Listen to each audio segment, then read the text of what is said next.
Look, I know a lot of you guys are going to disagree with this statement, man, but I think Superflex fantasy football leagues are kind of the future, man. I don't know. It just makes drafting so much more even. It feels like there's so much more value across the board. It moves quarterbacks up so that they're actually as important as they might be like in real life. So in this video, man, we're going to talk about a simple Superflex draft strategy. This is something that I employ. I employed it in some of my recent startup dynasty leagues. And we're going to look at some of my leagues and kind of how I drafted, how I kind of employed these strategies. We're going to talk about the strategies are how to approach quarterbacks. So that's like the position that gives everybody a little bit of angst. You don't know if you should go, double tap QBs early, whether you should get one early and then one late. You should just target both in the middle rounds. We're going to cover that in this video, man. Welcome to the channel. It's Ron from Never Lucky. A like would be the best way to show support while you're down there. Subscribe if you want to catch more of this stuff. Let's hop into this video, man, and we're going to go over to the trusty old Google Doc. As I mentioned, Superflex draft strategies. It's a start quarterback format. That's essentially what it is. You could start a running back, wide receiver, or tight end in that Superflex position, but obviously you're going to get the most points on average from a quarterback. So it's essentially a 2 QB league without the constraints of having to start 2 quarterbacks, if that makes sense. So moving along now, a common mistake that I see people make is that they just think you have to go quarterback early. I think it's entirely contingent or dependent on where you're drafting in the draft. And to be honest, I think you should probably not go quarterback with both of your first couple picks. So yeah, man, you're sacrificing way too much value in like elite players if you do that. So the first rule or the first tip that I have for you guys is don't overvalue quarterbacks, man, because thanks to Draft Sharks, who puts out this Superflex draft strategy article pretty much every season. They crunched the numbers. They found the stats on how quarterbacks score over the past, 6+ seasons. And we see that over, essentially it's a downward chart, obviously, but we see that in the past couple seasons. So you see that in 2022 and 2023, which is the blue and red lines, we see kind of like a significant drop, right? And if you look back at 2020, it's an even bigger drop. So you have your different quarterbacks here on the x-axis and then how much they're scoring yearly. So we see that it's a downward chart, and then it kind of evens out as you get toward like the QB 13 plus range. There's kind of like an evening out after like the top 12 quarterbacks. So with that in mind, and then putting it to the test, just looking at how it was last season. I mean, we're all kind of prisoners of recency bias. So we're gonna look at last season, and we see that it was Lamar Jackson, and then like a pretty significant fall off. What is that, like a 30-point fall off? And then you have a little cluster of Josh Allen, Joe Burrow, Jaden Daniels, Baker Mayfield, and then another little 30-point drop off. And then you have like your Jared Goff, Hurts, and Darnold tier. Now, keep in mind, Jalen Hurts probably would have been up there with like the Josh Allen tier, potentially even with Lamar Jackson, but he did miss a couple games. So I think that's why he's here in this quadrant. And then you have another pretty significant cluster where it's like Bo Nix, Mahomes, Murray, Purdy, Herbert, and these guys are all scoring like 290 to 250. So what that tells me is that there's a marginal difference between your mid-tier QB1s and your low-end QB2s. So your high-end league-winning quarterbacks like your Lamar Jackson, Josh Allen, those guys are going to go early. You're going to get those guys with your first, second, third overall pick in a super flex league, right?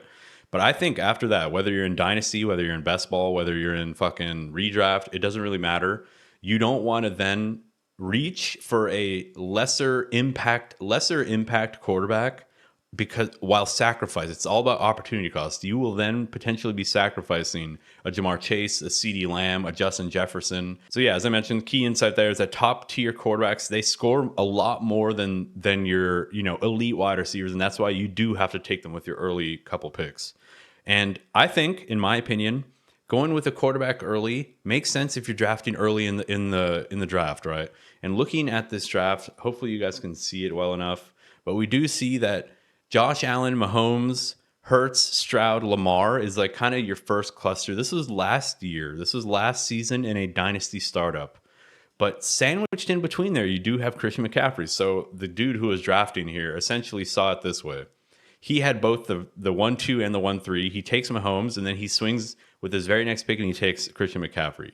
He's telling himself, I'm going to get, in my opinion, a top 3 dynasty quarterback, and I'm going to try to see if I can get a top 3 running back with that very next pick. So that's his thinking. I wouldn't have went with Christian McCaffrey personally, but at the time, He was coming off of a RB1 season. I understand it, right? So looking along the draft, we see that after Lamar Jackson gets taken, this person essentially sees it like, okay, the top tier of quarterbacks is gone. I don't want to reach for Burrow or Richardson. Burrow, he's only a pocket passer. He doesn't really have that rushing upside. I think Justin Jefferson is going to give me more long-time value. He's just going to score more points than a Joe Burrow over the rest of his career. So he took that gamble, right?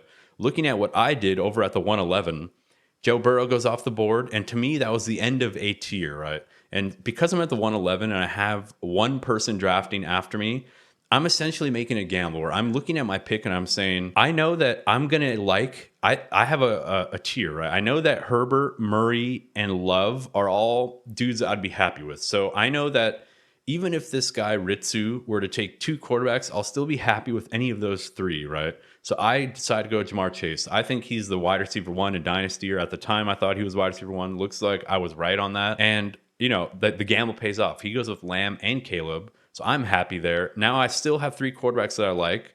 I trade down. I take Kyler Murray. So I basically move down 1 spot. I get like a fucking 13th round pick with it. I'm like, all right, I'm willing to move down 1 pick because I know this dude's going to take Love. I get Kyler Murray, who I want. And then the draft unfolds. Normally there's a 3rd round reversal. I come back around. I had my eye on Jaden Daniels. I reached for him. A lot of people were laughing at me at the 3-2. I reach for him. I take him above Lawrence, above Purdy, above Tua Tagovailoa, above Dak. At the time, Jaden Daniels was being drafted after those guys. So now I have a Kyler Murray, Jaden Daniels team with Jamar Chase. I feel like I have 2 top 10 quarterbacks with a Jamar Chase who's a top 1 wide receiver, in my opinion, right? So that's how I approached the draft in a startup recently. And then, as you guys can see, as the draft commences, I'll just quickly show you guys what I'm talking about here. I then fill my draft with a lot of wide receivers, quarterbacks, wide receivers, running backs. I get a couple tight ends because it is a tight end premium. That also changes the calculus, right? Because of tight end premium, you see that Sam Laporta went in the 2nd round here, right? So because of that, I decided I'm going to find value later. I'm going to solidify 2 quarterbacks early, and then I'm not going to get another quarterback till way later. I end up getting, I think, Aiden O'Connell in like the 17th round, right? So moving along, we're not going to talk too much about that. We're only going to discuss quarterbacks in this, but the takeaway is that when there's a quarterback run and that all the quarterbacks in a particular tier that you really like are gone, you want to then pivot, right? When everybody's zigging, you want to zag. So if there's a quarterback run where a lot of quarterbacks that you really like, let's say, after Joe Burrow gets taken and you don't really like any of the pocket passers that much, but a dude like Bijan is still on the board, you want to pivot and take the elite skill position players. That's the number 1 tip that I can give you guys. Don't sacrifice elite skill position players who we know are elite, young, and going to be productive for a lot more years. Don't sacrifice them for like a middling QB1. That's my advice to you guys. Don't take a Brock Purdy or a Trevor Lawrence.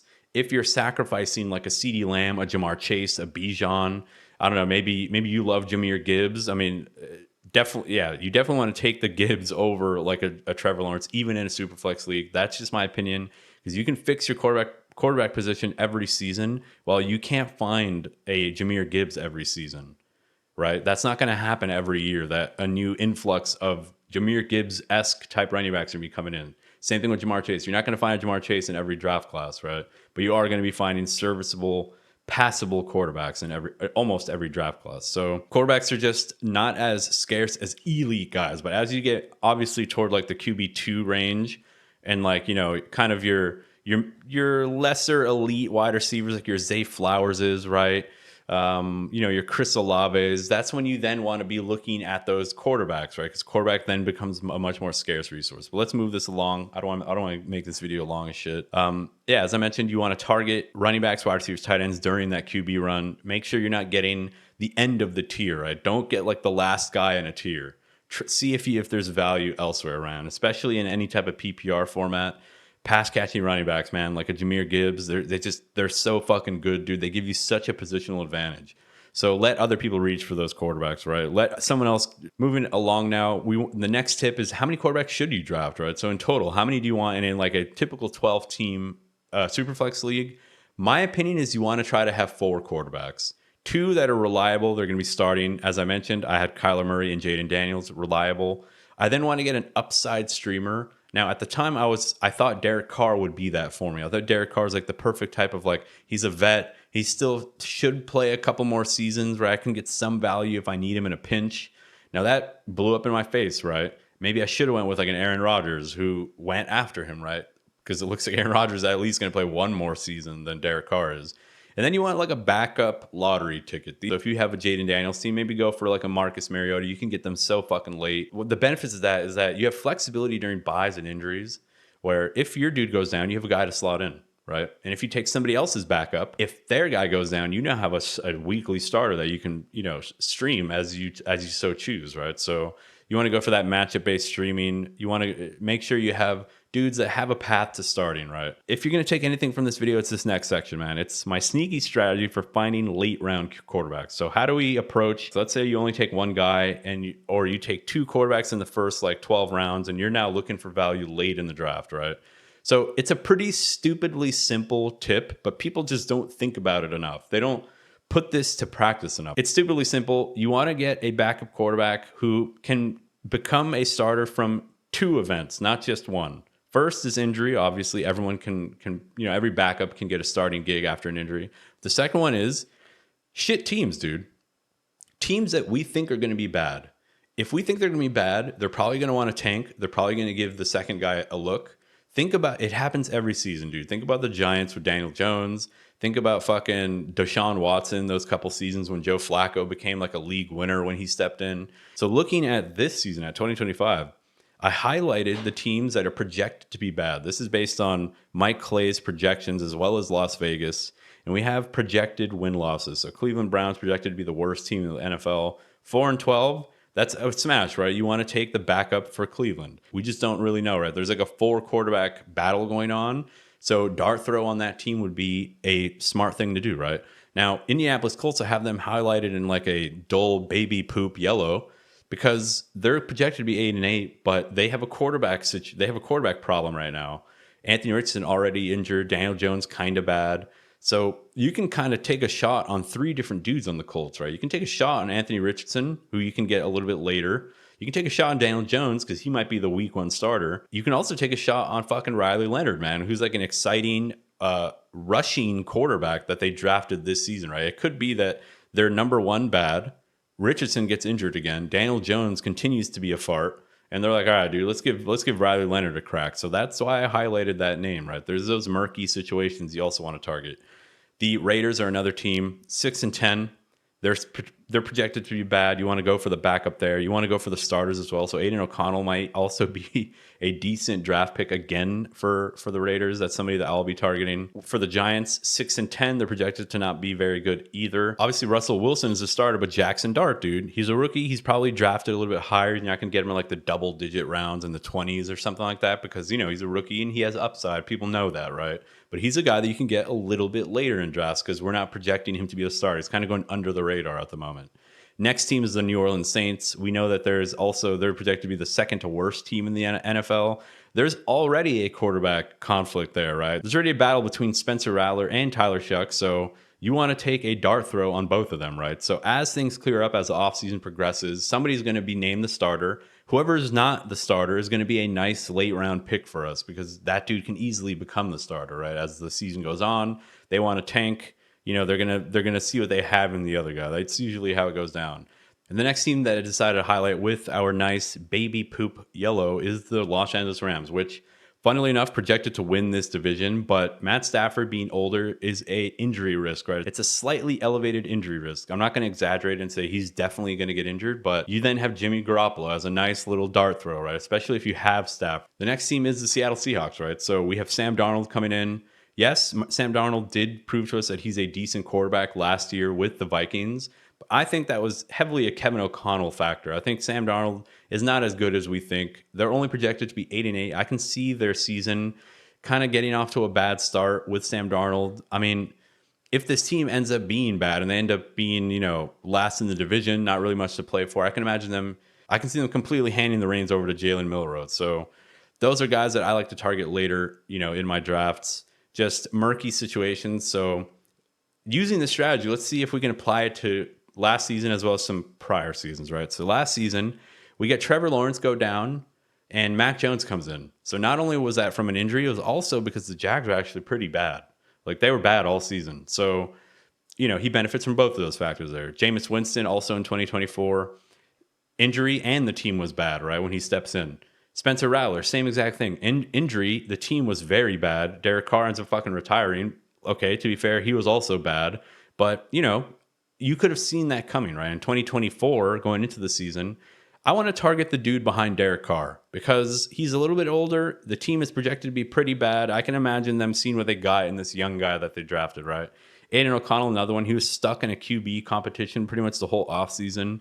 Minshew gets injured. He comes in. He gets injured. Minshew's back in. They were kind of, carouseling the whole fucking season.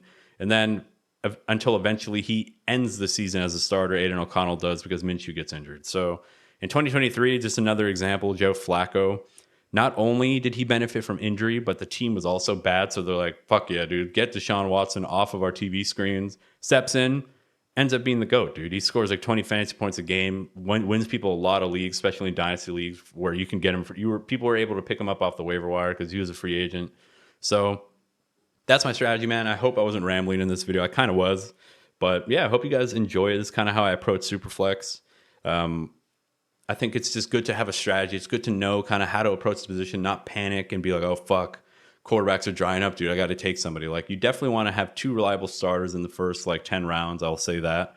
But you can kick the can down the road a little bit. You can get your second guy, in the 8th, 9th round. There's still some value. Looking at this draft one more time, we see that, in the 12th round, Geno Smith was still available, right? Russell Wilson in the 13th round, Daniel Jones in the 11th. So you can kick the can down the road a little, and you can still find bona fide starters in those later rounds, man. You don't have to panic too much. This guy got Will Levis in the 9th. Okay, he's trash. But, Stafford in the 9th, Michael Penix in the 9th. Now he's a bona fide starter for the next, 5+ seasons probably. So don't panic in Superflex. Make sure you take value, take skill position players where you have them tiered with quarterbacks, because you don't want to have your team be top heavy with quarterbacks and then you don't have those skill position players. So I hope you guys like this video, man. I hope you enjoyed it. This is Ron again from Never Lucky. If you like this video, a like is the best way to show support while you're down there. Hit me up with a subscribe so you can catch more of these videos, and I'll catch you guys in the next video. Peace.